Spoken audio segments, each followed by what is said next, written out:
Hi all எல்லாம் எப்படி இருக்கீங்க? டியூஸ்டேவோட மினி விலாக் தான் இந்த வீடியோவில் ஷேர் பண்ணியிருக்கேன். பசங்க 2 பேரும் ஸ்கூலுக்கு போயாச்சு. அவங்கள விட்டுட்டு வந்துட்டு ஸ்ட்ராங்காக ஒரு கப் காஃபி குடிக்கலான்னு பால் காய்ச்சிட்டு ஸ்ட்ராங்காக ஒரு கப் காஃபி போட்டு ரிலாக்ஸாக உட்காந்து குடிச்சிட்டு தாங்க நான் அடுத்த வேலையை பார்ப்பேன்.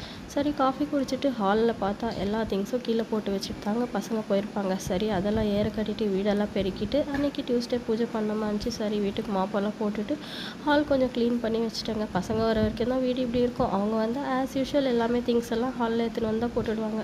அந்த வேலை க்ளீனாக ஃபினிஷ் பண்ணிட்டு கிச்சன்கிட்ட போனேங்க. கிச்சனுக்கு போனால் ஏகப்பட்ட பாத்திரம் வந்துச்சு. அதை பார்க்கும்போதே நம்மளுக்கு டயர்டாகிடுது. என்ன பண்ணுறது, நம்ம தானே செஞ்சாகணும். சரி, எல்லா பாத்திரத்தையும் வாஷ் பண்ணிவிட்டு அந்த வேலையை முடிச்சுட்டு குக்கிங்க்கு போகலாம் அப்படின்னு முதல்ல பாத்திரம்லாம் வாஷ் பண்ணிவிட்டு எல்லாமே ஒரு டப்பில் போட்டு எடுத்து ஓரமாக வச்சுடுவாங்க. ஈவினிங்காக இன்னொரு வாட்டி பாத்திரம் வாஷ் பண்ணும்போது தான் இதெல்லாம் ஆர்கனைஸ் பண்ணுவேன். அது வரைக்கும் இதை டச் பண்ண மாட்டேன். அதுக்கப்புறம் கவுண்டர் டாப்பெல்லாம் நல்லா சோப் போட்டு தொடச்சிட்டு கேஸ் எல்லாம் தொடச்சிட்டு க்ளீன் பண்ணால் தான் ஒரு 70% வேலை முடிஞ்ச மாதிரி எனக்கு பர்சனலாக ஃபீல் ஆகும். ஓரளவுக்கு கிச்சனெல்லாம் க்ளீன் பண்ணிவிட்டு இனிமேல் அப்படியே குக்கிங் ஸ்டார்ட் பண்ணோம். ஹஸ்பண்ட் வருவாருன்னு அரிசி கழுவி வச்சுட்டேங்க. சரி, சாப்பாடு ஒரு பக்கம் வெந்து வடித்து விட்டுட்டேன். இன்றைக்கி லஞ்சுக்கு நான் பருப்பு முருங்கைக்கீரை தாங்க போட்டு கடைஞ்சிருந்தேன். கூடவே முருங்கைக்கீரை பொரியல்.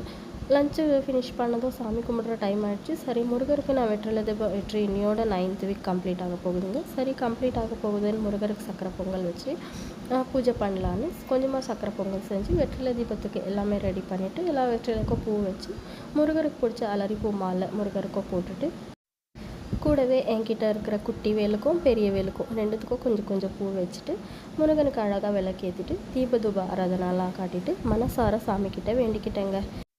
சாமி ஃபுல்லாக கும்பிட்டு முடிச்சோன்னு தாங்க எனக்கு ஒரு சாட்டிஸ்ஃபேக்ஷனே கிடச்சிது. இந்த டே இன்னைக்கு இப்படி தான் போச்சு. இந்த வீடியோ உங்களுக்கு பிடிச்சிருந்தா கண்டிப்பாக ஒரு லைக் பண்ணிவிட்டு எங்கள் சேனலுக்கு சப்போர்ட் பண்ணுங்கள். தேங்க்ஸ் ஃபார் வாட்சிங்.